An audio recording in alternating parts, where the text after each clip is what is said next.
musical, linguistic objects.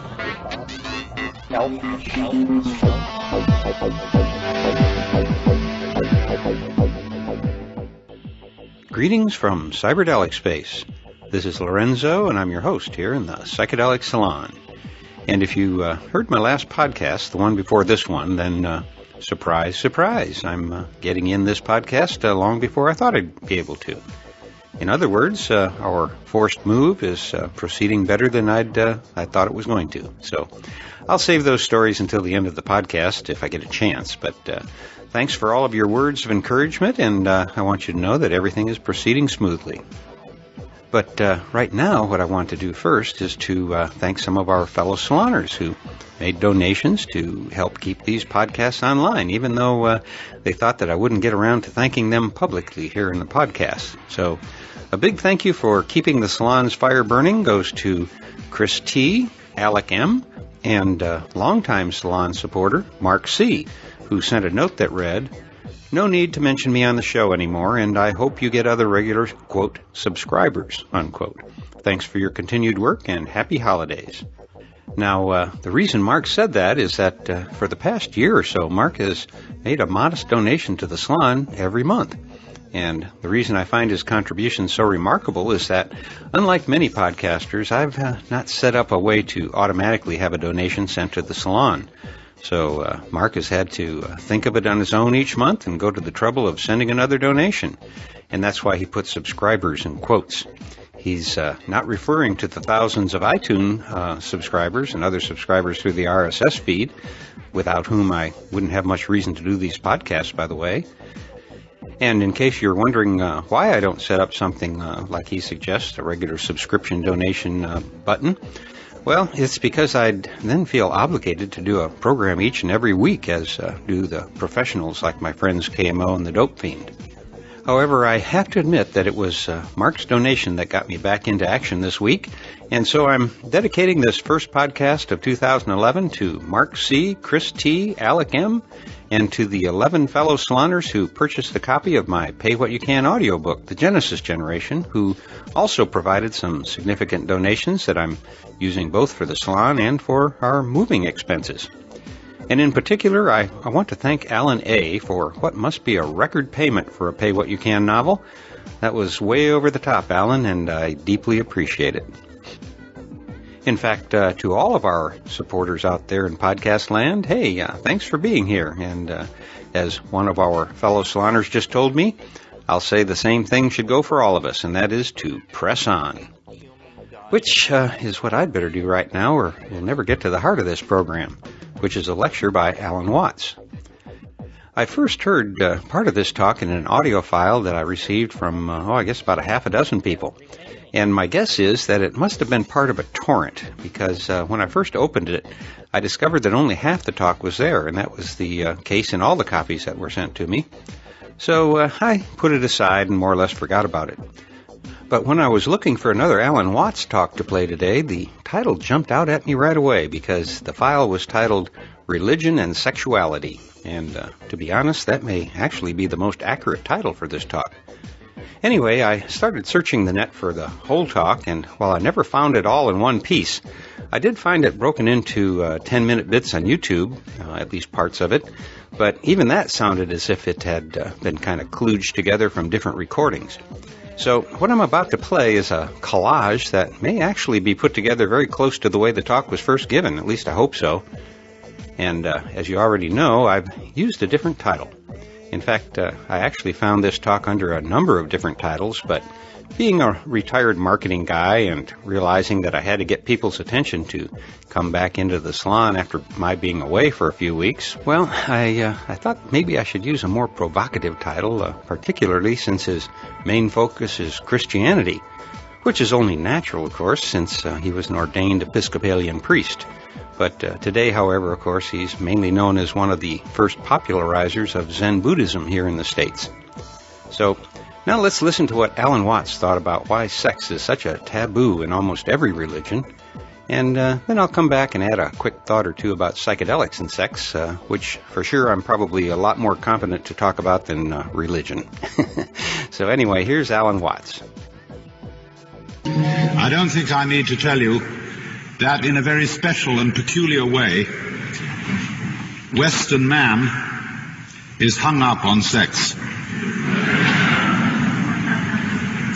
And the major reason for this is that he has a religious background quite unique among the religions of the world. I'm thinking specifically of Christianity, and in a secondary way Judaism, insofar as Judaism in Europe and the United States is strongly influenced by Christianity. But Christianity is, of all religions in the world, the one uniquely preoccupied with sex. More so than priapism, more so than tantric yoga, more so than any kind of fertility cult which has ever existed on the face of the earth. There has never been a religion in which sexuality was so important.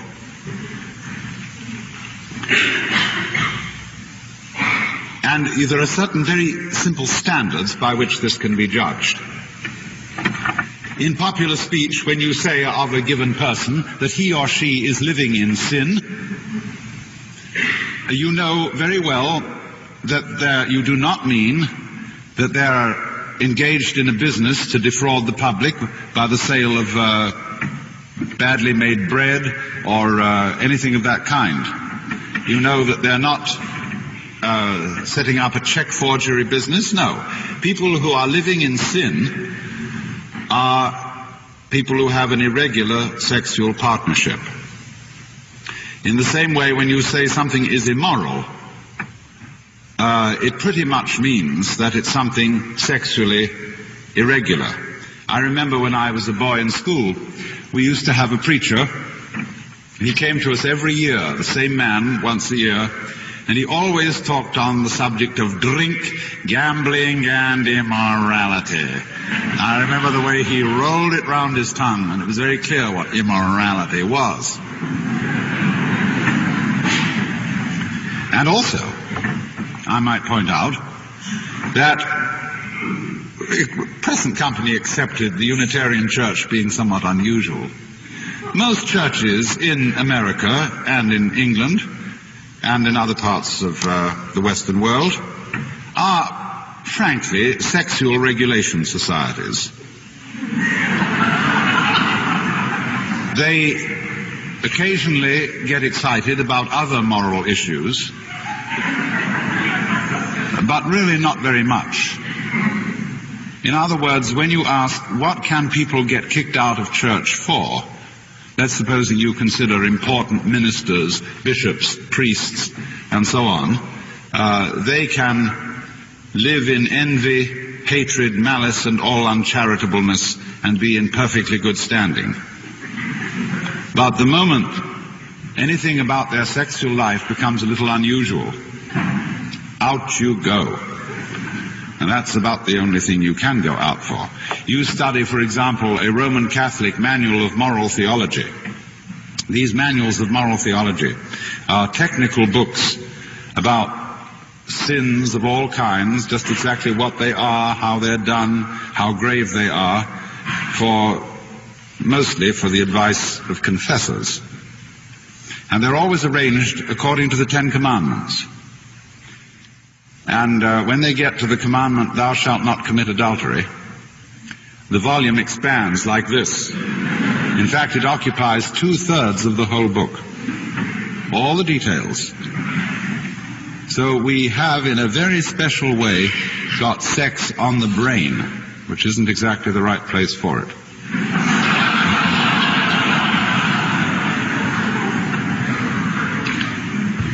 Now, this needs going into because it is not as simple as it looks. There are really two roots of the whole problem. One of them is the problem of why sexual pleasure of all pleasures, as a kind of really supreme pleasure, is singled out for religious people to be particularly afraid of. This is not only true in Christianity. I say Christianity emphasizes it in a certain way, but in Asian religions also, especially in India, there is a prevailing view that if you want to attain real heights of spirituality, the one thing you must give up is sexuality, in the ordinary sense of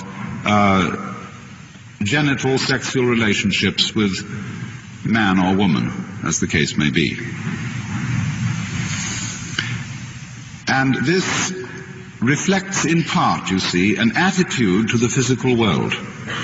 Because it is, after all, through sexuality that we have, along with eating, our most fundamental relationship to materiality, to nature, to the physical universe. And it is the point at which we can become most attached to the body, to the physical organism, to material life. That's one reason why it's problematic. The other reason why it's problematic is more subtle. And that is that sexuality is something which you cannot get rid of. Do what you may, life is sexual, in the sense, for example, that you are either male or female. There are various other gradations, but basically they are forms of maleness and femaleness, and also that every one of you is the result of sexual intercourse. And this feature of life can be looked at in one of two ways. You can say, on the one hand, that all man's higher ideals, his spirituality and so forth, is simply repressed sexuality. Or on the other hand, you can say that human sexuality is a manifestation, a particular form or expression of what is spiritual, metaphysical, divine, or whatever you want to call it. I hold to the latter view. I don't think that religion is repressed sexuality. I think, however, that sexuality is just one of the many forms in which whatever all this is expresses itself. But you see, if this thing is something you cannot get rid of, and if you realize that indeed a way of life in which sexuality is in some way put down or repressed is nonetheless an expression of sexuality, then we come to a view of a religion in which sex is a very special taboo, which is rather unusual. It's normally said, you see, yes, Christianity is a religion in which sex is taboo, and there's simply no getting around it. I know up-to-date ministers today think sex is all right. It's perfectly okay if you're married and you've got a mature relationship with a woman. It's all right. And they kind of damn it with faint praise. But if you read anything of Christian writings prior, shall we say, to 1850, to set a date rather arbitrarily, you will find that it's not all right. Not at all. It's tolerated between married couples and strictly for the procreation of children. But on the whole, to do without it is best. As St. Paul put it, it's better to marry than to burn. To burn with the fire of lust and ultimately to burn in hell. But always, consistently, there is simply no getting away from it. In all the writings of the Church Fathers, from St. Paul himself right through to St. Ignatius Loyola, or any of the great relatively modern leaders of Catholic spirituality, or you can look at Calvin, you can look at great Protestants, John Knox. On the whole, sex is sin and sex is dirt. And you can say very simply that this is all bad and something very wrong, but I want to point out that there is another side to all this. There is no way of making a hedge grow like pruning it. There is no way of making sex interesting like repressing it. And as a result of all these centuries of sexual repression and associating it with dirt, the West has developed a peculiar form of eroticism. But that is an aspect of this whole problem which I don't think is really very profitable to explore. I just want to mention it in passing, that the whole attitude of anti-sexuality in the Christian tradition is not as anti as it looks. It is simply a method of making sex prurient and exciting in a kind of dirty way. And I suppose is to be recommended for people who are not feeling very frisky and need to be pepped up. The other side of the problem is much more interesting. That is to say, the first thing I mentioned, why it is that there has been a problem for human beings about pleasure. And we'll take sexual activity as a supreme pleasure, as a supreme involvement of oneself with the body and with the physical world. Why should there be a problem here? Well, the point is simply, isn't it, that the physical world is transient. It's impermanent. It falls apart. And bodies that were once strong, smooth, and lovely in youth begin to wither and become corrupt and turn at last into skeletons. And if you cling on to one of those and it suddenly turns into a skeleton in your hand, as it will if you speed up your sense of time a little, you feel cheated.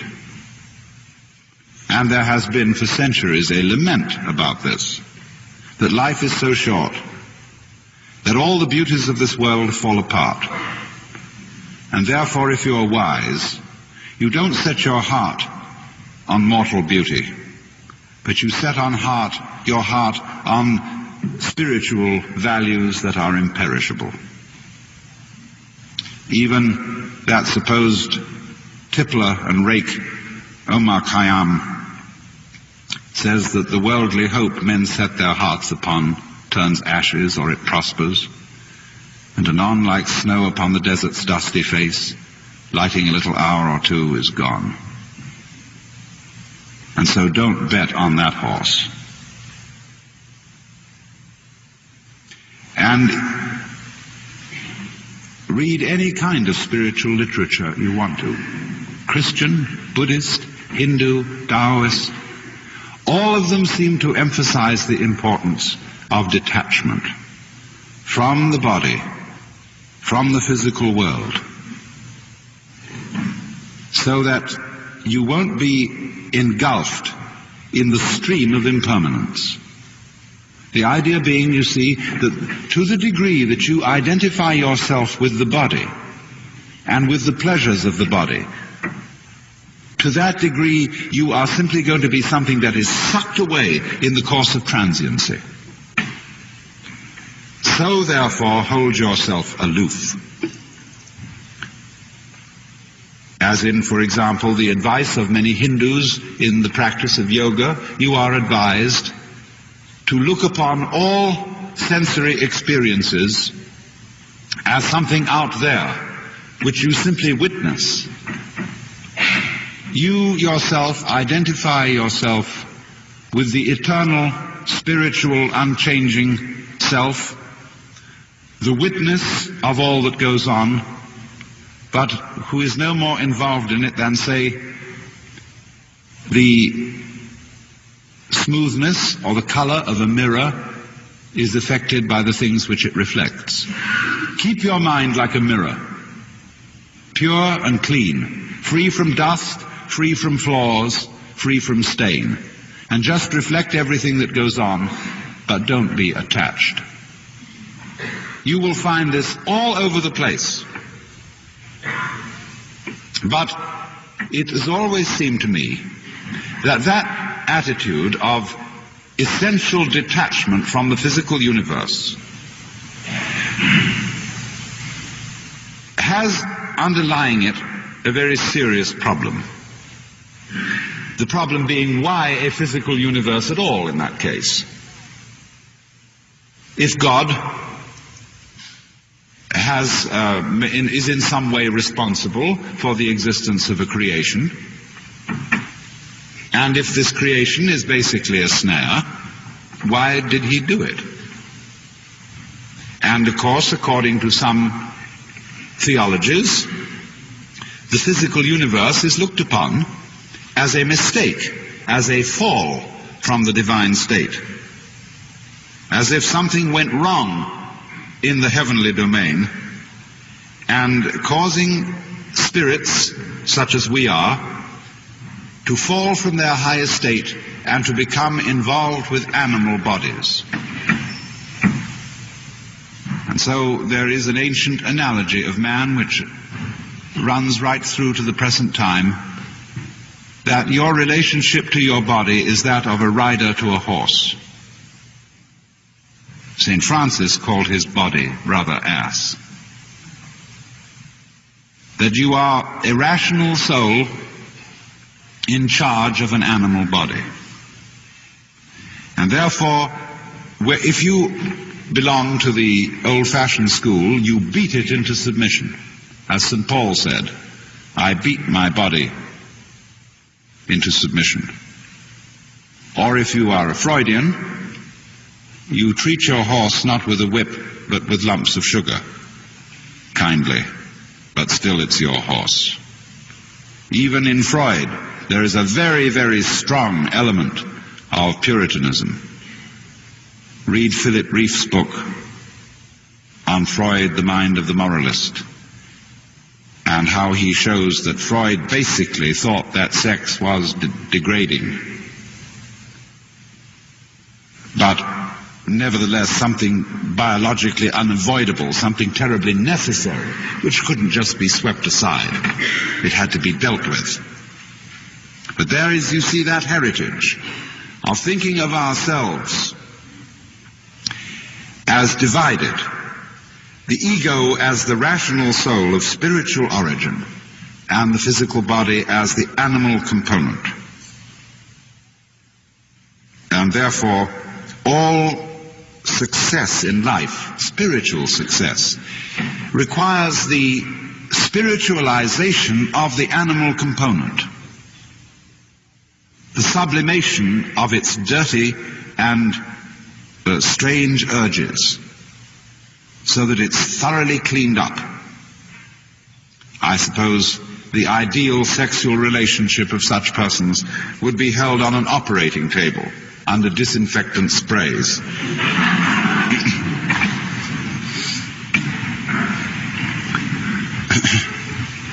Now, it is of course true that the physical world, its beauty, and so on, is transient.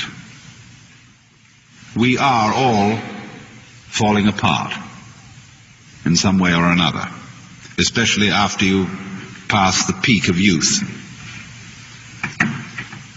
But it's never struck me that that is something to gripe about. That the physical world is transient seems to me to be part of its splendor. I can imagine nothing more awful than, say, attaining to the age of 30 and suddenly being frozen in that age for always and always. You would become a kind of, we would all be a sort of animated waxworks in that age for always and always. You would become a kind of, we would all be a sort of animated waxworks. And you would discover, as a matter of fact, that people who had that physical permanence would feel like plastic. And that is, as a matter of fact, what is going to be done about us by technology in order to attain perpetual youth. All the parts of us that decay and fold up are going to be replaced by very skillfully manufactured plastic parts, so that in the end we will be entirely made of very, very sophisticated plastic. And everybody will feel like that. And everybody will be utterly bored with each other. Because the very fact, you see, that the world is always decaying and always falling away is the same thing as its vitality. Vitality is change. Life is death. It is always falling apart. And so there are certain supreme moments, you see, at which in the body we attain superb vitality. And that's the time. Make it then. That's the moment, just like when an orchestra is playing, the conductor wants to get a certain group of, say, violins to come in at a certain moment, and he's conducting, and he's got to now make it. And they all have to go right now, you see? Of course. That's the whole art of life. To do it at the right time. To do it in time, like you dance or you play in time. And so in the same way, when it comes to love, sexuality, or equally so in all the pleasures of gastronomy, timing is of the essence. And then it's happened and you've had it. But that's not something that one should look upon with regret. It only is something regrettable if you didn't know how to take it when it was timely. And this is really the essence of what I want to talk to you about. Because you see, to be detached from the world, in the sense that Buddhists and Taoists and Hindus will often talk about detachment, does not mean to be non-participative. You can have a sexual life very rich and very full, and yet all the time be detached. By that I don't mean that you just go through it mechanically and have your thoughts elsewhere. I mean a complete participation, but still detached. And the difference of the two attitudes is this. On the one hand, there is a way of being so anxious about physical pleasure, so afraid that you won't make it, that you grab it too hard. That you just have to have that thing.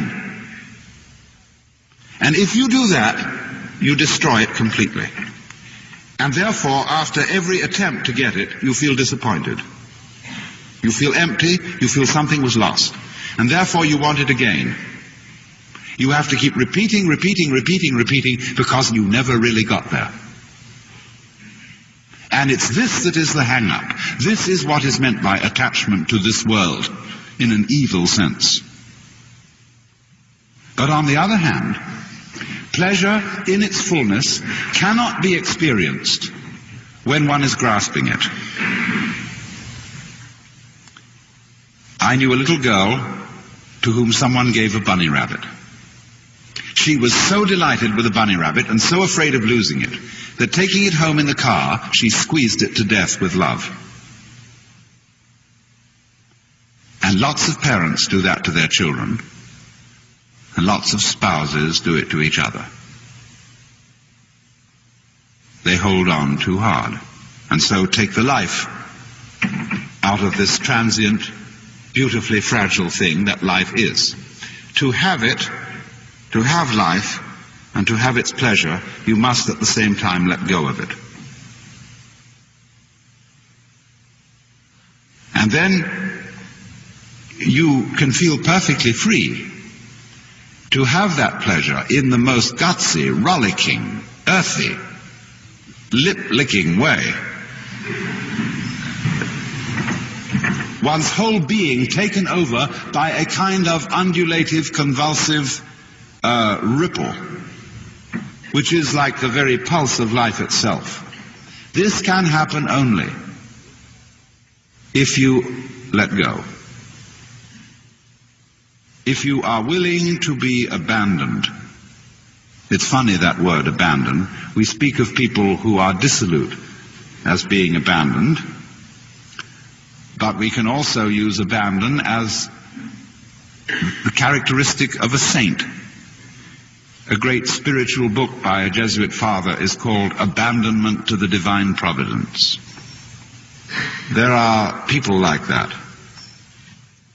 who just aren't hung up. They are the poor in spirit. That is to say, they spiritually are poor in the sense they don't cling on to any property. They don't carry burdens around. They're free. Well, just that sort of spiritual poverty, that let-go-ness, is quite essential for the enjoyment of any kind of pleasure at all, and particularly sexual pleasure. Now, when I was a boy in school, I'll go back to this because my experience may not be, I don't know how typical it would be of children brought up in the United States in a religious environment, but my experience in England was quite fascinating. About, you know, when one is baptized as a child, and you don't know anything about it, and your godfathers and godmothers are your sponsors, then there comes a time when you are about to enter into puberty, when you are confirmed, when you undertake for yourself your own baptismal vows that were made on behalf of you. And in England, confirmation into the Church of England, which is Episcopalian in this country, confirmation is preceded by instruction. And this instruction consisted very largely of lessons in church history, because the British approach to religion is peculiarly archaeological. It is based on the great past, the great Christian saints and heroes. And it's really quite interesting, because it somehow associates you and puts you in the tradition of King Arthur and the Knights of the Round Table and all that sort of thing. But the time comes when every candidate for confirmation has a private talk with the school chaplain. And obviously, in every process of initiation into mysteries, from time immemorial, there has been the passing on of a secret.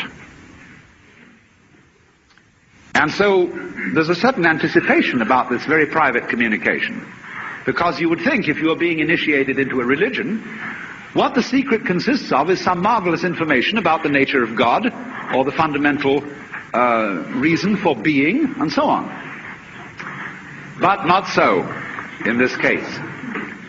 The initiatory secret talk was a serious lecture on the evils of masturbation.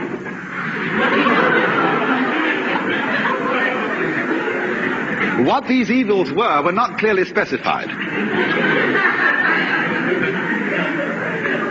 And so, but it was vaguely hinted that ghastly diseases would result. And so we used to, in a perverse way, enjoy tormenting ourselves with imaginations as to what kind of terrible venereal diseases, epilepsy, tuberculosis, and the great Siberian itch would result from this practice.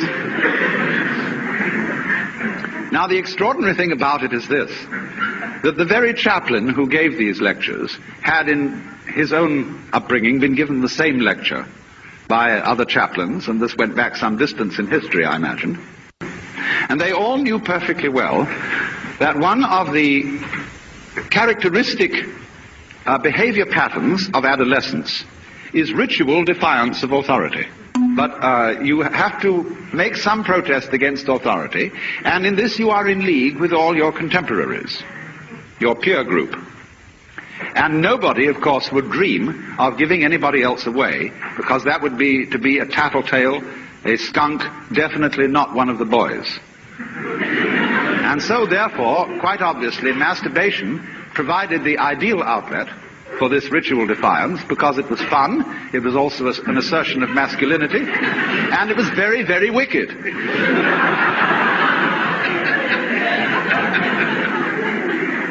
So I meditated on this some time as to why the system continued. And I came to the realization that the Christian put-down of sex is an extremely mysterious thing. In the religious background of the Western world, we have in the main two traditions. One Semitic and one Greek. So far as the Semitic tradition is concerned, the material world and sexuality are definitely good things. Both Jews and Muslims think that God's creation of beautiful women was a grand idea. In the Arabic book, which is their Islamic version of the Kama Sutra, known as the Perfumed Garden, the book opens with a prayer to Allah, which is a thanksgiving, a very full, detailed thanksgiving for the loveliness of women, with which Allah has blessed mankind. And in the book of Proverbs, we are enjoined to enjoy our wives while they are young. But on the whole, it is the Semitic belief that sexuality is justified solely for purposes of reproduction of the species. This makes it good in the eyes of God, and sexual energy should not really be wasted for other purposes. That's the limitation put on it.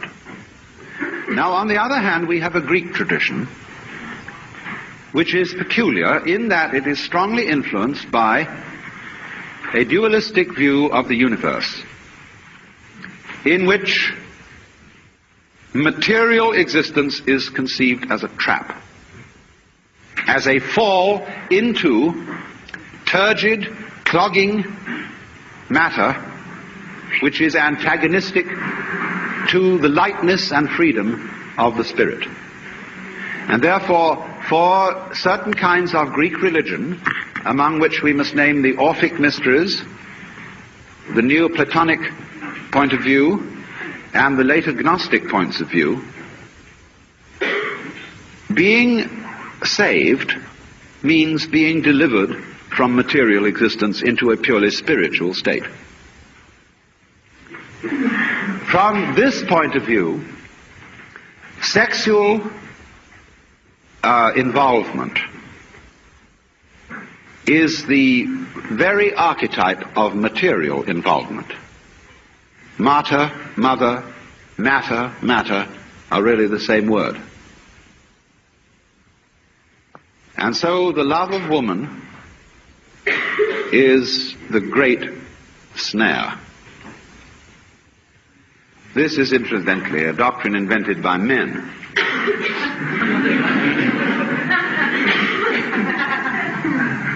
And it goes back to the words of Adam. The woman that thou gavest me, she tempted me, and I did eat.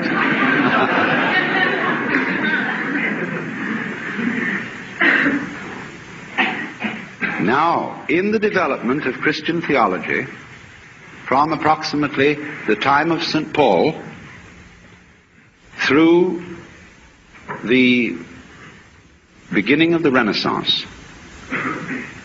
it was universally held that sex was a bad thing. You should read St. Augustine on this.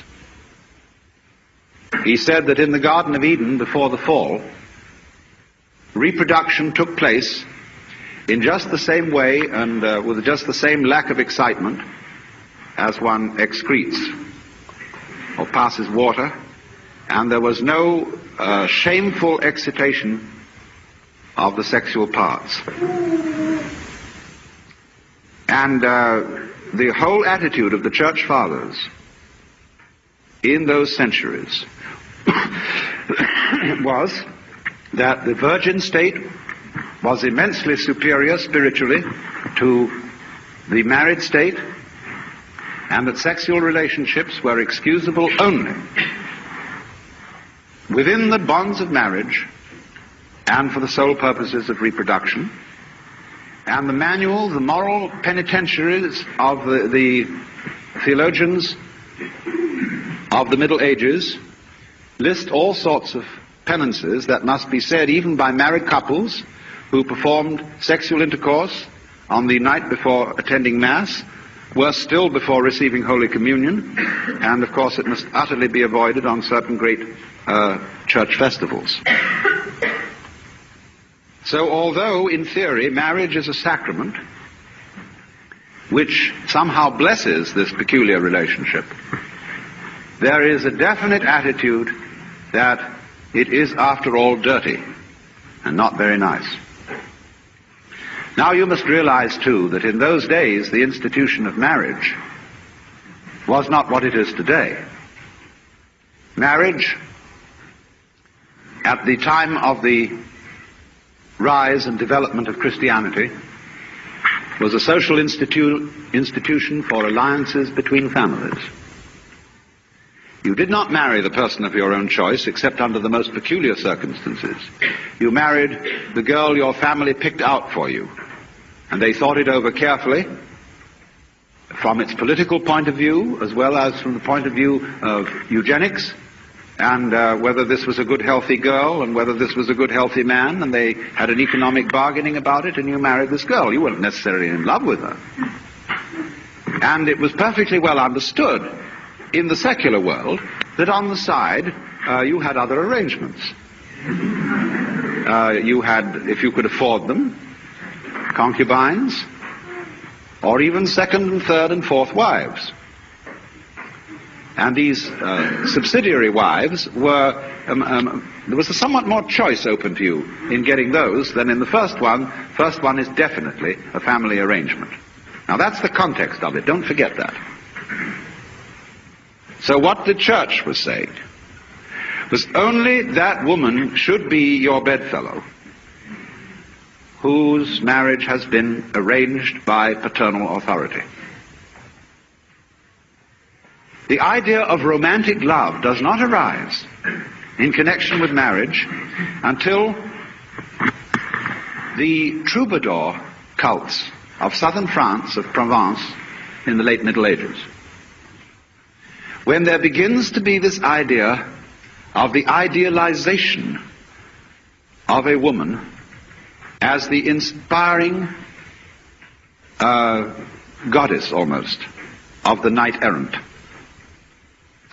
Dante's Beatrice is the inspiring woman who leads him to heaven. Now historians are not agreed as to whether the lady loves of the chivalrous knights were in fact their mistresses, or whether they were simply idealized women.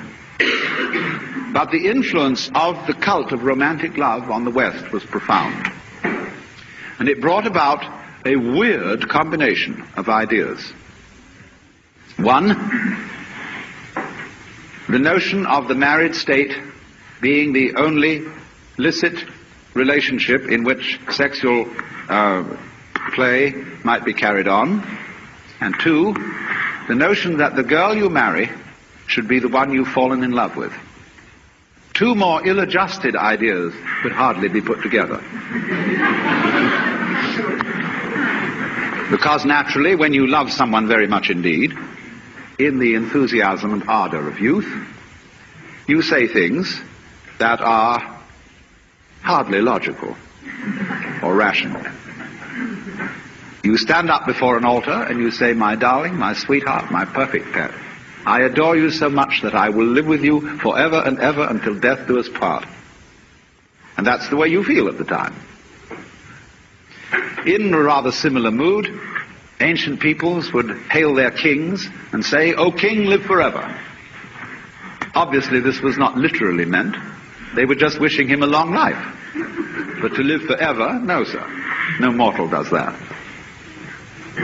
So, the trouble was, you see, that when certain kinds of extravagant poetic expressions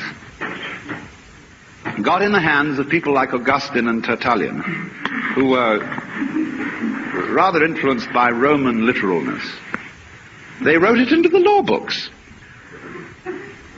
And so this amazing situation came about. But we still have not fully explored the subtlety of it. Let us consider certain periods when this attitude of prudism towards sexuality was in an ascendancy. Nearest to our times is the bourgeois revolution, you might call it, in Victorian England and the United States. We all say Victorian as an adjective to indicate Grundyism, extreme monogamy, a definite disgust for all things sexual. And yet, when we really go into the history of the Victorian period, we find that it was an extremely lascivious epoch. One has only to look at the lushness of Victorian furniture to realize that chairs are disguised women. That the way even piano legs are shaped. I mean, this kind of thing is throughout Victorian art forms. And the conduct of the British aristocracy during that period beggared description. People like Freud and Havelock Ellis made certain mistake. They said about the church and about religion in general that it was nothing but a form of sublimated sex. They said these people, for curious reasons, suppress sex. And therefore it becomes a very powerful force for them. You must remember, of course, that they worked on a hydraulic analogy of human psychology. That they liken it all to a river. If you dammed it up, it would burst the dam. It doesn't actually follow that human psychology is hydraulic. But this is the metaphor they used. Now, they said the church has repressed sex.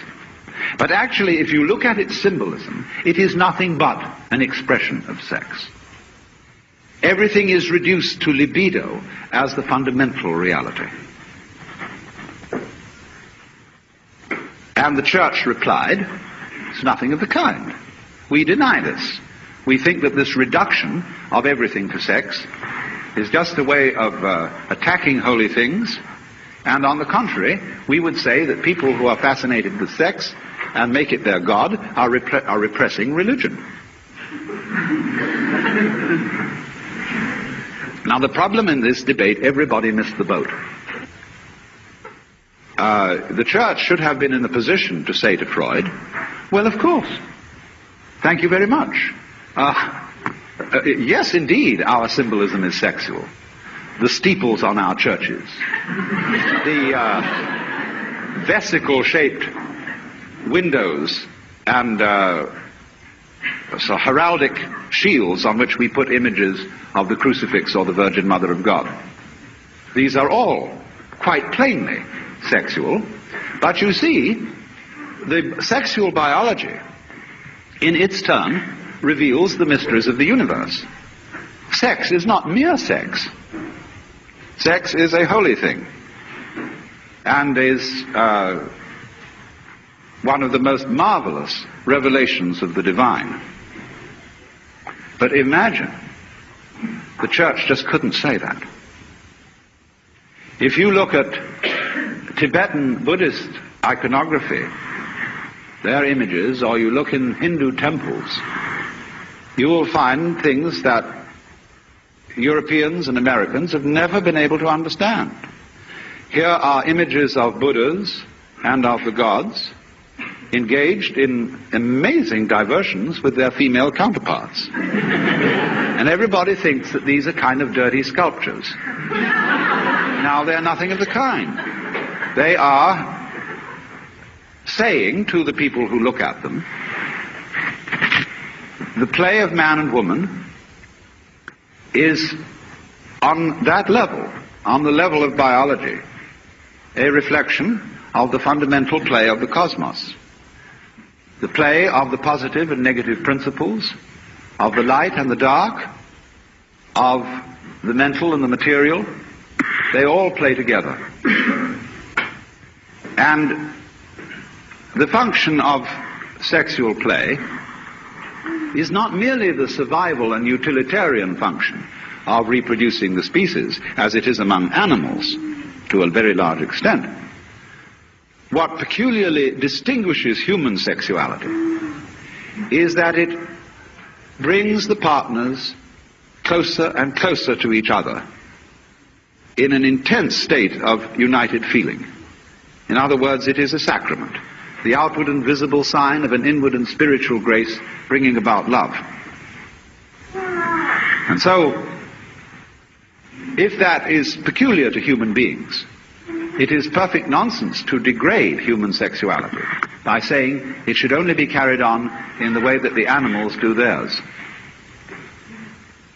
because they have not yet, as it were, evolved to the place where sex is the sacramental expression of man and woman's love.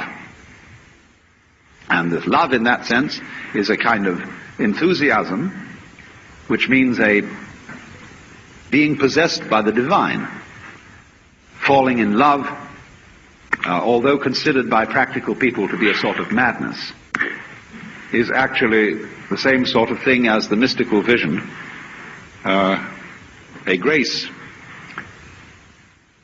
And in its light, we see people in their divine aspect. When, as the song says, every little breeze whispers Louise, there is a sort of extraordinary state of mystical intoxication in which the ideal woman has become the goddess, which is, from one point of view, what every woman is, if you see her with the scales off your eyes. And likewise every man, seen with the scales off her eyes. So, what happened then as a result of this historical situation was mutual name-calling between the proponents of religion and the proponents of scientific naturalism, such as Freud and Havelock Ellis, and in our own times Albert Ellis, and people of that kind. They've never got together, because they've never understood, neither the church nor the opponents of the church have clearly understood that the secret or unconscious motivation of sexual repression is to make it all the more interesting. And on the other side, it has not been clearly understood that the sexual biology and all that goes with it is a figuring forth on the level of biology of what the whole universe is about. Ecstatic play. So as a result, there has been a kind of compromise. Today in ecclesiastical circles, sex is being damned with faint praise. People are saying, after all, yes, sex was made by God, and we should remember the Jewish point of view. And it is perhaps for something more than reproduction, to bring about the cementing of the marriage ties between husband and wife. But still in practice, it remains the frightening, taboo. On the other hand, the opposition to Christian prudery goes overboard and always moves in the direction of total license. You see, what's going on is a contest between the people who want the skirts pulled down to the floor and the people who want them pulled up to the neck. And you know, you've got to draw the line somewhere. But the play between these forces is, where are we going to draw it? Well, that's very exciting. Provide neither side wins. I mean, imagine what it would be like if the libertines won. And they took over the church, so that on Wednesday evenings, the young Presbyterian group would meet for prayer through sex. Yeah, every child would go to the school physician for a course in hygienics, and they would have classes, and they'd have plastic models, and all the children would do it in class, in very clean, hygienic circumstances, all sprayed with rubbing alcohol. Everything would be fine. Imagine how boring it would all become. So you see, the people who say, no, modesty is important, have something right about them. But they mustn't be allowed to get away with it. But they mustn't be obliterated. You see, life works that way. Let's take an entirely different analogy. Let's take a given biological group, a species we'll call A. It has a natural enemy, B.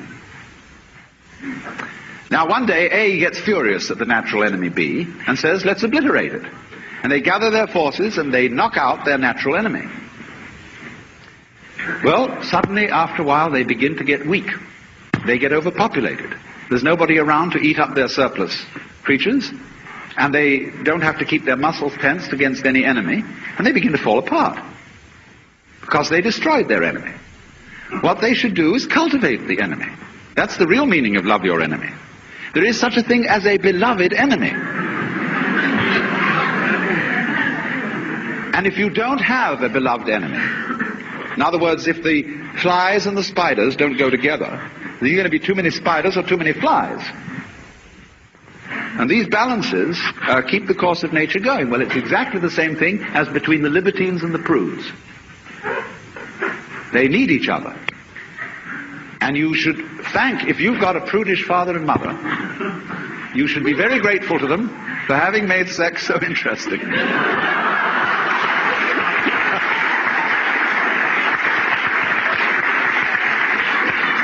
So don't defy them completely. Don't go around campus with placards bearing four-letter words. Because that's going to spoil the show. But every generation must react to the one before, you see, to keep this tension going.